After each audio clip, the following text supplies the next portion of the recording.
Hello, कैसे हैं सब। आशा करते हैं सब ठीक होंगे। देखिए, हम लोग ये सीरीज ला रहे हैं जो एडुटेरिया का बुक है। आप लोग को बताइए, जो बिहार दरोगा जो आगामी एग्जाम आने वाला है उसके लिए है। तो इसका प्रैक्टिस सेट नंबर 1 देखेंगे हम लोग। डेली आपको एक सेट आएगा, अगर रिस्पॉन्स अच्छा मिला तब। ठीक है। और पीडीएफ भी मिलेगा आप लोगों को। पीडीएफ मिलेगा हमारे टेलीग्राम ग्रुप में, जिसका लिंक हम कमेंट में पिन कर देंगे। चलिए देखते हैं पहला सेट का पहला क्वेश्चन। ये सेट नंबर 1 है। इसका पहला क्वेश्चन देखते हैं क्या कहता है। शौनक तथा पाइपल्स लाद शाखाएं किस वेद से संबंधित है। तो इसका जो सही आंसर हो जाएगा आपका, ये अथर्ववेद से हो जाएगा। शौनक और पाइपर लाद जो है अथर्ववेद का महत्वपूर्ण शाखा है। अब यहाँ से ये पूछेगा क्वेश्चन, जो अथर्ववेद की रचना कौन किया था। तो अथर्ववेद की जो रचना है अथर्वा ऋषि द्वारा किया गया था। और अथर्ववेद में लगभग 731 मंत्र हैं तथा 6000 पद हैं। और सभा और समिति की जो प्रजापति की 2 पुत्री है उसका भी वर्णन हम लोगों को अथर्ववेद में ही मिलता है। अथर्ववेद में परीक्षित को कुरुओं को राजा कहा जा गया है। ठीक है। और अथर्ववेद में मनुष्य के विचारों तथा अंधविश्वासों का विवरण मिलता है। इतना पॉइंट हो गया। और उद्योग का उल्लेख सर्वप्रथम अथर्ववेद में ही किया गया था। चलिए दूसरा क्वेश्चन पे जाते हैं। संस्कृत साहित्य में ऐतिहासिक घटनाओं को क्रमबद्ध लिखने तक का सर्वप्रथम प्रयास निम्न में से किसके द्वारा किया गया। संस्कृत साहित्य में ऐतिहासिक घटनाओं को क्रमबद्ध लिखने का सर्वप्रथम प्रयास निम्न में से किसके द्वारा किया गया था। तो सही आंसर हो जाएगा ये कलहन जी के द्वारा। तो कलहन की एक पुस्तक है, उसका नाम बता दीजिए आप लोग कमेंट में। तो राज तरंगिणी जो है कलहन जी की पुस्तक है। और अर्थशास्त्र पुस्तक के लेखक कौन है। तो ये है चाणक्य। चाणक्य जी किसके लेखक हैं, अर्थशास्त्र के। और अर्थशास्त्र पुस्तक जो है 15 अधिकारणों तथा 180 प्रकरणों में विभाजित है। अष्टाध्यायी पुस्तक के लेखक कौन है। पाणिनि किसके लेखक है, तो ऑप्शन में दिया है, तो वो अष्टाध्यायी के है। चाणक्य किसके हैं, अर्थशास्त्र के हैं। और राजतरंगिणी किसके हैं, कलहन की कौन सी बुक है, राजतरंगिणी है। राजतरंगिणी पुस्तक है, उसमें कश्मीर के शासकों का उल्लेख मिलता है। लिपि शब्द का पहली बार प्रयोग जो है वो अष्टाध्यायी पुस्तक में ही हुआ था। अष्टाध्यायी के लेखक कौन थे, पाणिनि जी थे। चलिए अगला क्वेश्चन। मानके बनाने वाले कारखाना का साक्ष्य सिंधु घाटी के किस स्थान से प्राप्त हुए। मानके बनाने का लोथल से हुए हैं, चुंद्रो से हुए हैं, कालीबंगा से हुए। तो इसका जो सही आंसर हो जाएगा ए और बी दोनों। लोथल से भी हुए हैं और चुंद्रो से भी हुए। तो सिंधु घाटी सप्ताह का खोज कौन किया था, सबको पता होगा, दयाराम साहनी जी। कब किए थे, 1921 में किए थे। और इस सप्ताह को क्या कहते थे, आर्य ऐतिहासिक सप्ताह के भी नाम से जाना जाता है। ब्रॉन्ज एज, कांस्य युग भी बोला जाता है उसको।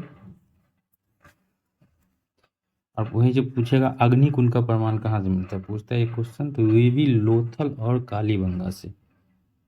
मानक बनाने वाला का कारखाना हो जाएगा लोथल और चुहंद्रो से। और अग्निकुंड जो हो जाएगा वो लोथल और कालीबंगा से मिले हैं। और एक क्वेश्चन पूछता है नर्तकी की कांस्य मूर्ति, वो कहाँ से मिला है। तो वो भी मोहनजोदड़ो से मिला है। और मिट्टी के बने हल का प्रमाण कहाँ से मिला है, मिट्टी के बने हल, तो ये बनावली से मिला है। चलिए अगला क्वेश्चन। बौद्ध मठ के परंपराओं के अनुसार स्पूतों को कितनी श्रेणियों में विभाजित किया गया है। तो इसका जो सही आंसर हो जाएगा आपको 5 श्रेणियों में विभाजित किया गया है। कौन कौन, देखिए, एक पहला हो जाता है अवशेष स्पूत, दूसरा हो जाता है वस्तु स्पूत स्तूप, तीसरा हो जाता है स्मारक स्तूप, चौथा हो जाता है प्रतीकात्मक स्तूप, पांचवा हो जाता है मन्नत स्तूप। और इस सबको देखिए, अशोक द्वारा निर्मित स्तूपों में सांची का स्तूप प्रसिद्ध है। ठीक है। अब आ जाए अगला क्वेश्चन। स्वतंत्र बहमानी राज्य की स्थापना कब किया गया था। ये हो जाएगा आपका 1347 में। स्वतंत्र बहमानी राज्य की जो स्थापना है 1347 में किया गया था। किसके द्वारा किया गया था? ये भी पूछेगा। राजा कौन था? तो अलाउद्दीन बहमान शाह थे। और वही पूछेगा विजयनगर साम्राज्य की स्थापना कब हुआ था? 1336 ईस्वी में हुआ था। किसके द्वारा किया गया था? तो हरिहर और बुक्का के द्वारा किया गया था। ब्राह्मणों से जजिया कर वसूलने वाला प्रथम मुस्लिम शासक कौन था? ये भी क्वेश्चन बनेगा। तो कौन है? तो फिरोज शाह तुगलक जी हैं। और फिरोज शाह तुगलक, मोहम्मद बिन तुगलक ने जिन दो प्रभु सूरी को अपने दरबारों में सम्मानित किया था, जिन प्रभु सूरी को अपने दरबार में, मोहम्मद बिन तुगलक जो है, जिन प्रभु सूरी जो थे उनको अपने दरबार में सम्मानित किया गया था, किए थे। रहेला पुस्तक किसकी है? किसके द्वारा लिखा गया है? तो इब्ने बतूता जी के द्वारा। और इस पुस्तक में किस विषय की घटना का उल्लेख है? मोहम्मद बिन तुगलक के समय की घटनाओं को उल्लेख है इसमें, रहेला में। ठीक है, चलिए अगला क्वेश्चन 6 नंबर। महाराणा प्रताप के हाथी का नाम निम्न में से क्या था? महाराणा प्रताप के हाथी का नाम निम्न में से कौन था? चेतक था, सारथी था, विश्वासी था या राम प्रसाद था? तो महाराणा प्रताप के हाथी का जो नाम था राम प्रसाद था। ठीक है। महाराणा प्रताप की मृत्यु कब हुई थी? तो ये 19 जनवरी 1597 को हुई थी। और इनके घोड़ा का नाम चेतक था और हाथी का नाम राम प्रसाद था। और हल्दी घाटी के युद्ध किसके किसके बीच लड़ा गया था? तो अकबर और महाराणा प्रताप के बीच लड़ा गया था। कब लड़ा गया था? तो 18 जून 1576 को लड़ा गया था, जिसमें अकबर जीते थे। और हल्दी घाटी के युद्ध के समय महाराणा प्रताप की राजधानी कहाँ थी? तो कुंभलगढ़ थी। ठीक है, इतना चीज जान गए, आगे बढ़ते हैं। भैरववाल की संधि किस वर्ष हुआ था? भैरववाल की संधि किस वर्ष हुआ था? तो 22 दिसंबर 1846 को हुआ था। भैरववाल की संधि किस वर्ष हुई थी? 22 दिसंबर 1846 को। भैरववाल की संधि के बारे में थोड़ा जान लेते हैं। भैरववाल की संधि किसके किसके मध्य हुई थी? ये पूछेगा। ये जो हुआ था अंग्रेज तथा सिखों के मध्य हुआ था। ठीक है, कब? तो 22 दिसंबर 1846 को। और लाहौर की संधि कब हुआ था? ये 9 मार्च 1846 को हुआ था। अब वही पूछेगा प्रथम आंग्ल सिख युद्ध कब हुआ था? तो 1845 से 46 में हुआ था। द्वितीय आंग्ल सिख युद्ध जो है 1849 में हुआ था। और 1849 की घोषणाओं के पश्चात संपूर्ण पंजाब का विलय अंग्रेजी राज में किया गया था। और पूछेगा एक अमृतसर की संधि कब हुआ था? तो 1809 में हुआ था। किसके द्वारा? तो चार्ल्स मेटकॉप और महाराजा रंजीत सिंह के बीच हुआ था अमृतसर की संधि। कब? तो 1809 में। अगला है क्वेश्चन 8 नंबर। 1911 के दिल्ली दरबार की घोषणा में निम्न में से क्या शामिल था? पहला है बंगाल विभाजन रद्द, बंगाली भाषा क्षेत्र को मिलाकर प्रांत बनाना, बिहार राज्य की स्थापना जिससे उड़ीसा भी शामिल हो, या इनमें से सभी। सही जो आंसर हो जाएगा इनमें से सभी, तो सभी है। ठीक है, आगे बढ़ते हैं। सेवा समिति की स्थापना निम्न में से किसने किया था? सेवा समिति की स्थापना कौन किया था? तो हरदयाल नाथ कुंजरू। और आत्मीय सभा की स्थापना कौन किया था? सेवा समिति का स्थापना हरदयाल कुंजरू। और आत्मीय सभा की स्थापना 1815 में हुआ था। किसके द्वारा? राजा राम मोहन राय के द्वारा हुआ था। अगला क्वेश्चन, ये मिलान करो है, इसको मिलान करिए। क्या कर रहा है? चौसा का युद्ध कौन सा जोड़ी सुमेलित नहीं है? कह रहा चौसा का युद्ध 1539। ये बिल्कुल सही है, चौसा का युद्ध सही है। कुलचेला का युद्ध कब हुआ था? तो 1741। ये भी सही है। खुर्दरा का युद्ध कब हुआ था? तो 1795। ये भी सही है। लेकिन रुहेला का जो युद्ध है ये गलत है। क्यों? क्योंकि ये कब हुआ था? रुहेला का युद्ध कब हुआ था? 1772 में। 1772 में हुआ था। ठीक है, चलिए आगे। और भी बहुत सारा युद्ध है, जैसे जिसमें चंदेरी का युद्ध आता है। चंदेरी का युद्ध कब हुआ था? 1528 में हुआ था। कन्नौज का युद्ध कब हुआ था? 1540 में हुआ था। प्लासी का युद्ध सबको पता ही होगा, 1757 में हुआ था। और बक्सर का युद्ध 1764 में हुआ था। घाघरा का युद्ध जो हुआ था 1529 में हुआ था। चंदावड़ का युद्ध हुआ था 1194 में हुआ था। तालीकोटा का युद्ध 1565 में हुआ था। खुदरा का युद्ध 1795 में हुआ था। रूहेला का युद्ध 1772 में। चलिए अगला क्वेश्चन। ऑपरेशन जीरो आवर के तहत भारत छोड़ो आंदोलन के दौरान कस्तूरबा गांधी को कैद करके किस जेल में रखा गया था? तो सही हो जाएगा आंसर इसका आगा खां महल, आगा खां पैलेस। चलिए अगला क्वेश्चन क्या करा है? कंध विरोध का संबंध भारत के किस राज्य से है? कंध विरोध का संबंध तो ये उड़ीसा से है। ठीक है, आगे क्वेश्चन। शांति निकेतन को किस वर्ष यूनेस्को की विश्व धरोहर सूची में शामिल किया गया था? शांति निकेतन को, इसका सही जो आंसर हो जाएगा 2023 में। अब आ जाए अगला क्वेश्चन, क्या कह रहा है? भारतीय शिल्प पार्षद का मुख्यालय कहाँ है? भारतीय शिल्प पार्षद का मुख्यालय कहाँ है? तो सही आंसर हो जाएगा चेन्नई। रिंग गार्ड एवं बैंक बोर्ड नामक शब्द किस खेल से जुड़ा हुआ है? रिंग गार्ड एवं बैंक बोर्ड नामक शब्द किस खेल से जुड़ा हुआ है? तो ये हो जाएगा आपका बास्केटबॉल। बास्केटबॉल, ए और सी दोनों नहीं होगा, बास्केटबॉल होगा। समेकित निर्देशित प्रक्षेपास्त्र विकास कार्यक्रम की नींव किस प्रधानमंत्री द्वारा रखी गई थी? 16 का आंसर हो जाएगा आपका इंदिरा गांधी के द्वारा।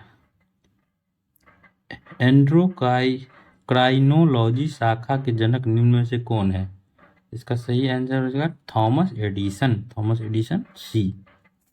अरे भारतीय अर्थव्यवस्था में विद्युत, गैस तथा जलपूर्ति किस क्षेत्र के अंतर्गत आते हैं? विद्युत, गैस और जलपूर्ति ये सब किस क्षेत्र के अंतर्गत आते हैं? ये सब द्वितीय क्षेत्र के अंतर्गत आते हैं। ठीक है, आ जाए अगला क्वेश्चन।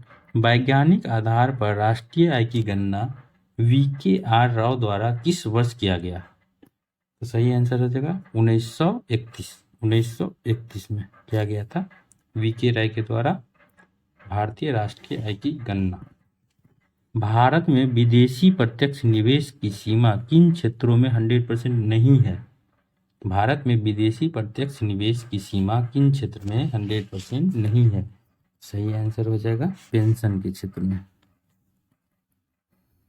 विशेष आर्थिक क्षेत्र के उद्देश्यों में क्या शामिल नहीं है? विशेष आर्थिक क्षेत्र के उद्देश्य में क्या शामिल नहीं है? तो देख लेते हैं। पहला कह रहा अतिरिक्त आर्थिक गतिविधियां पैदा करना, तो ये तो शामिल है। ढांचागत सुविधा विकसित करना, ये भी शामिल है।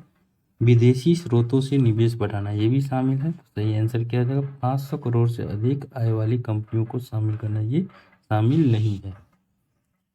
अगला क्वेश्चन 22 नंबर देखिए। किस समिति ने निर्धनता की पहचान हेतु कॉस्ट ऑफ लिविंग को आधार के रूप में स्वीकृति किया था? तो सही आंसर इसका हो जाएगा सुरेश तेंदुलकर समिति। तेंदुलकर समिति। इस समिति ने निर्धनता की पहचान हेतु कॉस्ट ऑफ लिविंग को आधार के रूप में स्वीकार किया था? तो सुरेश तेंदुलकर समिति। 76वें गणतंत्र दिवस समारोह 2025 के मुख्य अतिथि के रूप में कौन शामिल है? तो ये क्या हो जाएगा प्रबोवा सुबियाटो। ये कहाँ के मतलब राष्ट्रपति थे? तो ये इंडोनेशिया के राष्ट्रपति थे, प्रबोवा सुबियाटो। ये 76वां गणतंत्र दिवस के समारोह में मुख्य अतिथि के रूप में भाग लिए थे, इंडोनेशिया के राष्ट्रपति थे। अगला 33वें ग्रीष्मकालीन ओलंपिक खेल 2024 में भारत को कुल कितने पदक मिले हैं? इसका सही आंसर होगा 6 पदक मिले हैं। केंद्रीय बजट 2024-25 के अनुसार राजस्व घाटा कुल GDP का कितना % है? ये हो जाएगा 1.8%। आ जाए अगला क्वेश्चन। केंद्रीय बजट 2024-25 में मनरेगा हेतु कितने बजट आवंटित किया गया है? मनरेगा के हेतु कितने बजट आवंटित किया गया? तो ये हो जाएगा 86,000 करोड़, मतलब 86,000 करोड़। हाल ही में हुए विधानसभा चुनाव के बाद मोहन चरण मांझी किस राज्य के मुख्यमंत्री नियुक्त हुए? मोहन चरण मांझी किस राज्य के मुख्यमंत्री नियुक्त हुए हैं? तो ये हुए हैं आपके उड़ीसा के। 24वें एससीओ शिखर सम्मेलन का आयोजन कहाँ किया गया? 24वें एससीओ शिखर सम्मेलन का आयोजन जो है ये कजाकिस्तान में किया गया। और इसमें कुल कितने सदस्य हैं अभी वर्तमान में? तो 10 सदस्य है। तो सबसे लेटेस्ट नया सदस्य कौन जुड़ा है? तो बेलारूस जुड़ा है। ठीक है, चलिए अगला क्वेश्चन। निम्न में से रुद्रम 1 क्या है? रुद्रम 1 जो है क्या है? ये मिसाइल है। क्या है? मिसाइल है। विश्व प्रेस स्वतंत्रता सूचकांक 2024 में भारत का स्थान कितना है? ये है 159, 159। और पहले स्थान पे कौन है भाई? नॉर्वे पहले स्थान पे है, डेनमार्क दूसरे स्थान पे है। अगला क्वेश्चन, 2024 में कुल कितने व्यक्तियों को भारत रत्न दिया गया? 2024 में कुल कितने व्यक्तियों को भारत रत्न दिया गया है? तो 5 व्यक्तियों को भारत रत्न दिया गया है। वर्ष 2025 में कितने व्यक्तियों को पद्म पुरस्कार दिए जाने की घोषणा केंद्र सरकार द्वारा की गई है? इसका सही आंसर हो जाएगा 139 लोगों को, जिनमें से 2024 में भारत सरकार ने 5 व्यक्तियों को भारत रत्न सम्मान दिया है। तो 5 व्यक्ति कौन कौन है? कर्पूरी ठाकुर जी हैं। पहला वाला जो क्वेश्चन था, पांचों का नाम जानना है जो कि बिहार से संबंधित। लाल कृष्ण आडवाणी, चौधरी चरण सिंह, MS स्वामीनाथन और PV नरसिम्हा राव, इन पांचों को भारत रत्न दिया गया है। और पद्म पुरस्कार मतलब कितने व्यक्ति को पद्म पुरस्कार दिया गया? भारत रत्न 5 व्यक्ति को दिया गया, पद्म पुरस्कार जो है 139 व्यक्तियों को दिया गया है। टोटल कितने दिए गए हैं?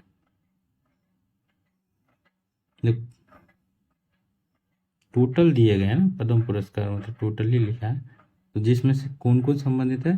तो पद्म विभूषण कितने हैं? तो 7 गो है। और पद्म भूषण कितने हैं? 19 गो है। और पद्म श्री कितने हैं? तो 113 गो है। तो टोटल हो गया 139। आ जाइए, भारत सरकार द्वारा किस तिथि को संविधान हत्या दिवस मनाए जाने की घोषणा किया गया है? ये अब 25 जून को संविधान हत्या दिवस मनाए जाने की घोषणा किया है। इसी दिन क्या हुआ था? मतलब इसी दिन इंदिरा गांधी की जो सरकार थी भारत में राष्ट्रीय पताका लगाया। ठीक है, अगला, होपेक्स सैन्य अभ्यास किन 2 देशों के मध्य आयोजित होता है? होपेक्स ये भारत और मिस्र के बीच होता है होपेक्स। आगे, 34वां अभ्यास सम्मान 2024 किसे प्रदान किया गया? 34वां अभ्यास सम्मान 2024 किसे प्रदान किया गया है? तो सही आंसर हो गया सूर्यबाला।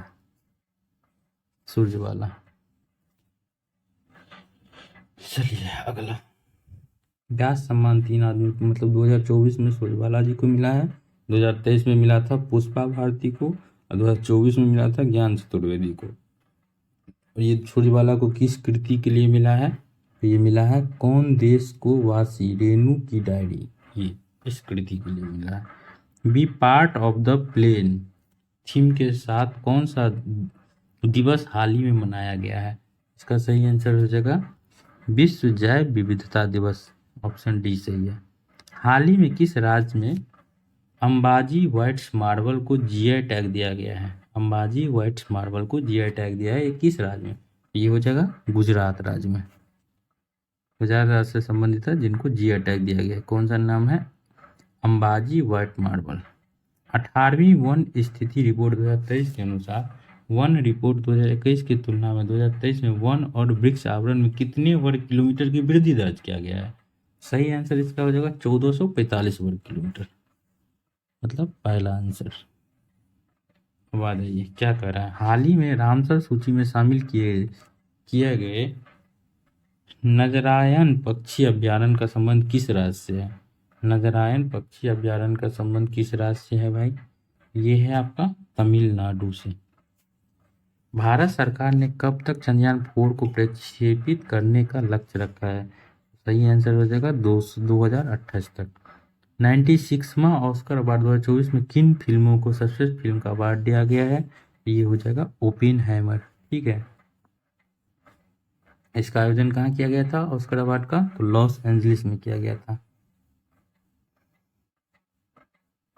चलिए अगला, किस राज्य द्वारा विधवा पुनर्विवाह प्रोत्साहन योजना की शुरुआत किया गया है? किस राज्य द्वारा? तो ये झारखंड के द्वारा। झारखंड के द्वारा क्या किया गया है? विधवा पुनर्विवाह प्रोत्साहन योजना की शुरुआत किया गया है। सार्थक सार्थक खंड वाले शब्द निम्न में से क्या कहलाते हैं? हिंदी का क्वेश्चन है। सार्थक खंड वाले शब्द निम्न में से क्या कहलाते हैं? इसका सही आंसर होगा यौगिक कहलाते हैं, यौगिक। इत्यादि का सही संधि विच्छेद क्या होगा? इत्यादि, इति प्लस आदि, इति प्लस आदि मतलब इति प्लस आदि, बी ऑप्शन। पाप पुण्य में कौन सा समास है? पाप और पुण्य में कौन है? द्वंद्व समास। चलिए अगला, हिंदी का क्वेश्चन है इसे। हथेली पर सरसों नहीं जमती, मुहावरे का सही अर्थ क्या हो जाएगा? इसका जो सही अर्थ हो जाएगा, काम के लिए समय चाहिए। पता ना, हथेली पे सरसों नहीं जम जाता तुरंत, मतलब हमको भाई चटपट में थोड़ी होता, काम के लिए समय चाहिए भाई। अगला, निम्नलिखित में से कौन सा वाक्य शुद्ध है? एक एक वाक्य आपके तुले हुए हैं, आपका एक एक वाक्य तुला हुआ है, आपके एक एक वाक्य तुले हुए हैं एक एक वाक्य आपके। तो इसमें से सही आंसर जो हो जाएगा, आपके एक एक वाक्य तुले हुए हैं, मतलब C number. Filling in the blanks English है। Are you really tissues visiting Khalistan Japan, क्या हो जाएगा इसका सही आंसर? 48 का ऑफ हो जाएगा, ऑफ। 49 का क्या हो जाएगा? Geography difficult to learn. चलिए इंग्लिश से टिक मार देते हैं, आप लोग आंसर देख लीजिएगा। 50 का क्या हो जाएगा? ए प्लेनिंग। आ जाए 51 से। निम्नलिखित में से किस अधिनियम को act of good government of India भी कहा जाता है? तो इसका सही आंसर हो जाएगा आपका भारत सरकार अधिनियम 1858। भारत सरकार अधिनियम 1858 को क्या कहा जाता है? Act of good government of India. आ जाइए अगला क्वेश्चन। संविधान सभा के प्रमुख समितियों में अल्पसंख्यक उप समिति के अध्यक्ष कौन थे? संविधान सभा के प्रमुख समिति में अल्पसंख्यक उप समिति के अध्यक्ष कौन थे? तो अध्यक्ष थे इसके एस.सी. मुखर्जी। एस.सी. मुखर्जी है, हाँ एस.सी. मुखर्जी। भारतीय संविधान के प्रस्तावना में न्याय के तत्वों को लिया गया है, कहाँ से लिया गया है? न्याय के तत्वों को कहाँ से लिया गया है? तो ये रूसी क्रांति से लिया गया है। कहाँ से लिया गया है? रूसी क्रांति से। क्या लिया गया है? न्याय के तत्वों को। संविधान के किस अनुच्छेद में यह उल्लेख किया गया है कि किसी अपराध के लिए अभियुक्त किसी व्यक्ति को स्वयं अपने विरुद्ध साक्षी होने के लिए बाध्य नहीं किया जाएगा? ये किस अनुच्छेद में? तो अनुच्छेद 20 के 3। 20 के 3 मतलब बी है। क्या कहा गया है? किसी अपराध के लिए अभियुक्त किसी व्यक्ति को स्वयं अपने विरुद्ध साक्षी होने के लिए बाध्य नहीं किया जाएगा। चलिए अगला क्वेश्चन। भारत में न्यायपालिकाओं और कार्यपालिकाओं से पृथककरण का उल्लेख वर्णित है किस में? इसका सही आंसर राज्य के नीति निर्देशक तत्व में। अगला क्वेश्चन। भारत में संसद के संबंध में निम्नलिखित में से कौन कथन सही नहीं है? कौन कथन सही नहीं है भाई? तो डी नंबर सही नहीं है। क्या करा? मंत्रिमंडल के सदस्य निम्न सदन तक सीमित है, ये गलत है। तो सही आंसर क्या क्या है? मंत्रिमंडल को लोकप्रिय सदन में बहुमत का विश्वास प्राप्त रहना चाहिए, बिल्कुल सही है। संसद का सर्वप्रथम कार्य मंत्रिमंडल का प्रावधान करता है, बिल्कुल। संविधान की एक संसदीय प्रणाली की सरकार का प्रावधान करता है, ये भी सही है। अगला क्वेश्चन। भारतीय संसद का सचिवालय के संबंध में कौन सा कथन सत्य है? सचिवालय के संबंध में कौन सा कथन सत्य है? तो सरकार से स्वतंत्र होता है सचिवालय, जो होता है सरकार से स्वतंत्र होता है, ये सत्य है। बाकी तीनों चारों गलत है। आ जाए सूची मिलान करिए। सूची मिलान में क्या कहता है क्वेश्चन? हाँ, लोक लेखा समिति। तो इसका क्या मिलान हो जाएगा? लोक लेखा समिति का वित्तीय समिति, तो ये सही है। लोक लेखा समिति। दूसरा में आ जाइए विभागीय समिति। विभागीय समिति का क्या हो जाएगा? विभागीय समिति का हो जाएगा 4 नंबर स्टैंडिंग समिति। और आ जाइए याचिका समिति। याचिका समिति का क्या हो जाएगा? याचिका समिति का हो जाएगा कार्यकारी समिति। तो कार्यकारी समिति मतलब 2 हो जाएगा। चौथा मतलब चौथा का हो गया 3। तो स्टॉक मार्केट स्कैम संयुक्त समिति, तो इसका तदर्थ समिति हो जाएगा। तो सही आंसर क्या हो जाएगा? 58 का, तो डी। 1 का 4, 2 का 1, 2 का 4 कलर से मैच कर लीजिएगा, ठीक है। जिसमें नहीं लगा है तो वो दोनों एक है। आ जाइए अगला। 71वां संविधान संशोधन अधिनियम 1992 द्वारा निम्नलिखित भाषाओं में से किस भाषा को संविधान के 8वीं अनुसूची में नहीं जोड़ा गया है? 8वीं अनुसूची में किसको नहीं जोड़ा गया? तो कश्मीरी को नहीं जोड़ा गया, ठीक है। नेपाल, कोंकणी, मणिपुरी, इस सबको जोड़ा गया है। मूल संविधान में कितने भाषा है?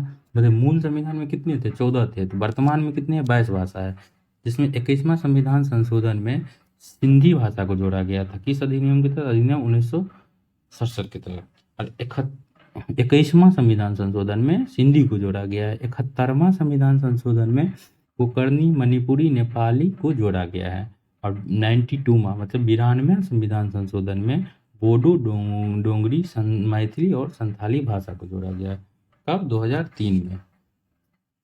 तो इसमें कश्मीरी भाषा शामिल नहीं है। अगला क्वेश्चन, निम्नलिखित में से कौन केंद्र और राज्य में राजस्व बंटवारे के लिए मापदंड का अनुशंसा करता है? निम्नलिखित में से कौन केंद्र और राज्य में राजस्व बंटवारे के लिए मापदंड की अनुशंसा करता है? तो इसका सही आंसर होगा वित्त आयोग, ठीक है। भूवैज्ञानिक समय के सबसे बड़े खंड को क्या कहते हैं? भूवैज्ञानिक समय के सबसे बड़े खंड को क्या कहते हैं? तो सही आंसर हो जाएगा आपका इयोन। इयोन है, इयोन, ए नंबर। अगला क्वेश्चन, निम्नलिखित में से कौन सा ग्रह चट्टानों से बने हुए नहीं है? कौन सा जगह ग्रह जो है चट्टानों से नहीं बना? तो शनि। बाकी देखिए इसमें क्या होता है ना, 4 जगह इधर रहता है, 4 जगह इधर रहता है। तो जिसमें इस साइड वाला बुध, शुक्र और पृथ्वी और मंगल, ये चारों जो है आपका चट्टानी ग्रह है। और शनि हो गया, बृहस्पति हो गया, अरुण वरुण, ये सब जो हो गया ना गैसीय ग्रह है। अगला क्वेश्चन, एशिया में विश्व का सर्वाधिक जनसंख्या घनत्व वाला देश कौन सा है? इसका सही आंसर हो जाएगा सर्वाधिक जनसंख्या घनत्व सिंगापुर। बादलों की दिशा एवं गति नापने वाला यंत्र को क्या कहते हैं? इसका सही हो जाए आंसर हो जाएगा नेफोस्कोप। बादलों की दिशा और गति नापने वाला यंत्र क्या हो जाएगा? नेफोस्कोप। निम्नलिखित में से कौन सा कथन सत्य नहीं है? तो कौन सा कथन सत्य नहीं है? तो सभी सत्य है। तो क्या हो जाएगा आंसर? इनमें से कोई नहीं। तो सत्य क्या क्या है भाई? यूरोप एकमात्र महाद्वीप है जिनमें कोई मरुस्थल नहीं है, तो बिल्कुल सही बात है। विश्व का सबसे सूक्ष्म मरुस्थल जो है आटाकामा मरुस्थल है, तो ये भी सही है। और विश्व के सबसे बड़ा उष्ण मरुस्थल सहारा है, ये भी सही है। निम्नलिखित में से कौन सा दर्रा जम्मू कश्मीर में नहीं है? जम्मू कश्मीर में नहीं है, तो कौन सा नहीं है भाई? तो अघिल है वो दर्रा जो जम्मू कश्मीर में नहीं है। तो है कौन कौन? काराकोरम, पीन पंजार, बनिहाल, ये सब जम्मू कश्मीर का दर्रा है। सिंधु नदी की सबसे सबसे बड़ी सहायक नदी कौन है? सिंधु नदी की सबसे बड़ी सहायक नदी चिनाब नदी है। चलिए अगला क्वेश्चन, निम्नलिखित में से कौन सा कथन सत्य है? भारत का सर्वाधिक लंबा राष्ट्रीय राजमार्ग NH-44 है, क्या ये कथन सत्य है? सत्य है। NH-44 में जवाहर सुरंग स्थित है, क्या ये कथन सत्य है? तो ये भी सत्य है। राष्ट्रीय राजमार्ग संपूर्ण देश के सड़कों की कुल लंबाई का लगभग 2% है, ये भी सत्य है। तो तीनों कथन सही है, तो इसका क्या हो जाएगा? प्रयुक्त में से एक से अधिक, मतलब इनमें से सभी। राष्ट्रीय पर्यावरण अभियांत्रिक शोध संस्था, जिसको नीरी बोलते हैं, उसकी स्थापना कब किया गया था? राष्ट्रीय पर्यावरण अभियांत्रिकी शोध संस्था नीरी की स्थापना कब किया गया था? सही आंसर है 1958 में किया गया था। वन्यजीव अभयारण्यों की सर्वाधिक संख्या कहाँ है? वन्यजीव अभयारण्यों की सर्वाधिक संख्या कहाँ है? तो अंडमान और निकोबार में है। जीवित मानव शरीर में सबसे कम मात्रा में पाए जाने वाले तत्व निम्नलिखित में से कौन है? जीवित मानव शरीर में सबसे कम मात्रा में, बहुत कम कम पूछ रहा है, तो उसमें क्या हो जाएगा सही आंसर? मैग्नीज जो होता है सबसे कम मात्रा। इलेक्ट्रॉन की तरंग प्रकृति की खोज किसने किया था? तो ये हो जाएगा सही answer de Broglie. De Broglie. Electron की तरंग प्रकृति की खोज किसने किया था? De Broglie. आधुनिक आवर्त सारणी के वर्ग में ऊपर से नीचे आने पर तत्वों का विद्युत ऋणात्मक पर क्या प्रभाव पड़ेगा? इसका क्या हो जाएगा? घटती है। आधुनिक आवर्त सारणी में ऊपर से वर्ग में ऊपर से नीचे आने पर तत्वों की विद्युत ऋणात्मक पर क्या प्रभाव पड़ेगा? घटती है। अगला क्वेश्चन, निलंबन में परिक्षेपित कणों का आकार कितना होता है? सही आंसर हो जाएगा 10 के पावर -3 माइनस 10 के पावर -4 cm। इसमें है, सही आंसर ए हो जाएगा। लिमोनाइट निम्नलिखित में से किस धातु का अयस्क है? लिमोनाइट जो है ये लोहा का अयस्क है। निम्नलिखित में से किसे रोमन ब्रिटोल भी कहा जाता है? तो रोमन ब्रिटोल किसको कहा जाता है? ये हो जाएगा हराकसिस को रोमन ब्रिटोल कहा जाता है। निम्नलिखित में से किसे नोबल का तेल भी कहा जाता है? नोबल का तेल कहा जाता है किसको? ये कहा जाता है आपको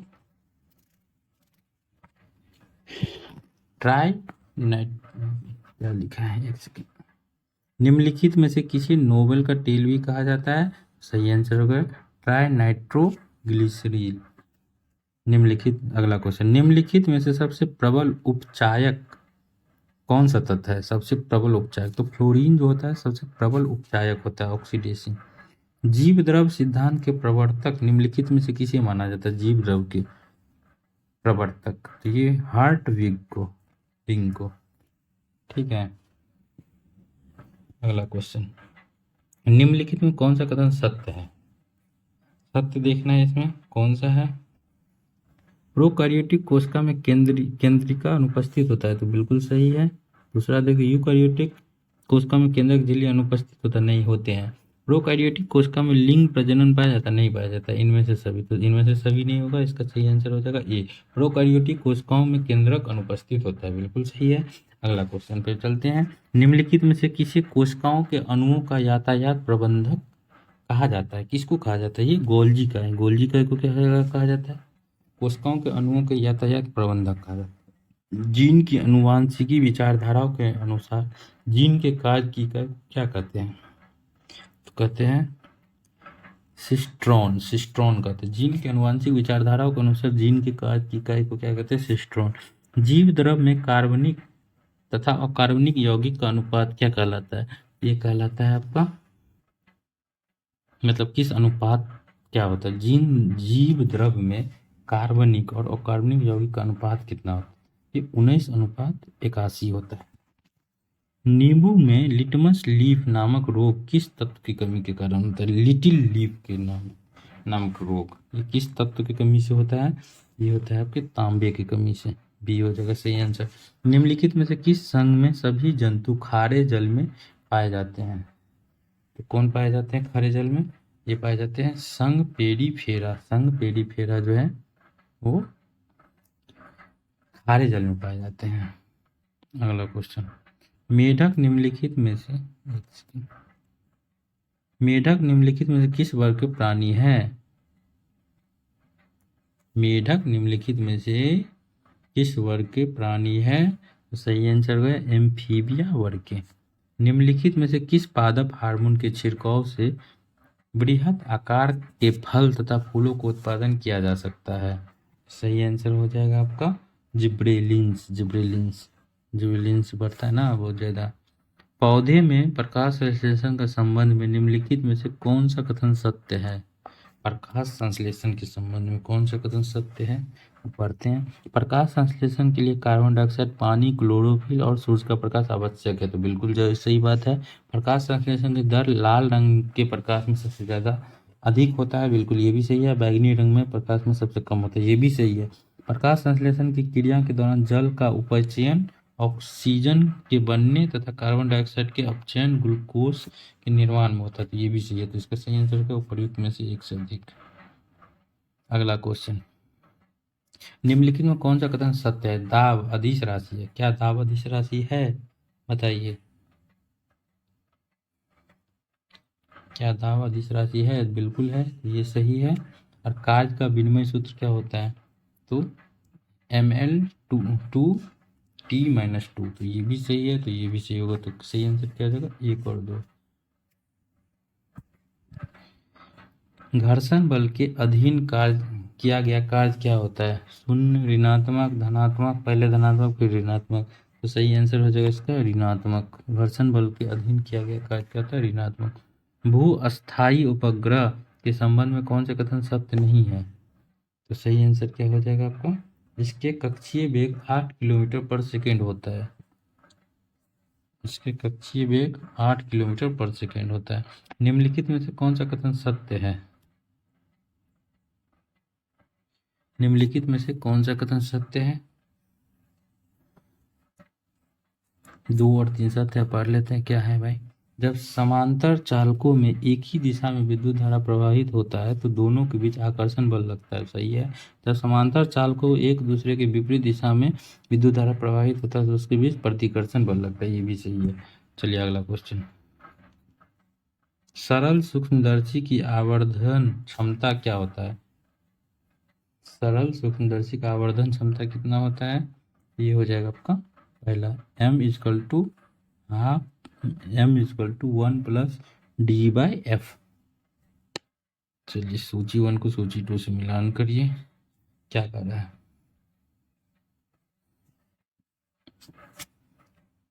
इंटरफेरोमीटर इससे मिलान है, तो इंटरफेरोमीटर जो है इसे हो जाएगा समतल ध्रुवीकृत प्रकाश का घूर्णन से।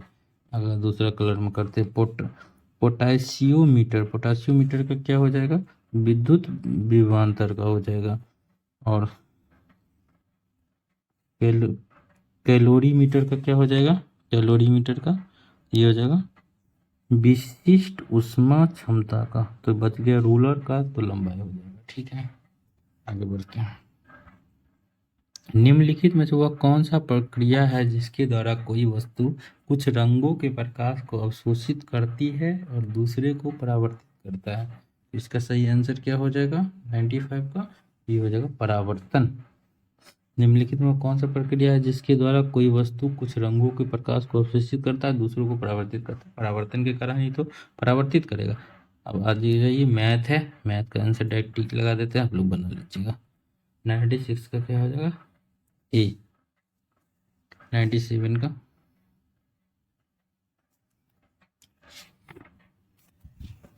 ये हो जाएगा, 97 का बी हो जाएगा। 98 का क्या हो जाएगा? बी हो जाएगा। 99 का क्या हो जाएगा? डी हो जाएगा। 100 का क्या हो जाएगा? डी हो जाएगा।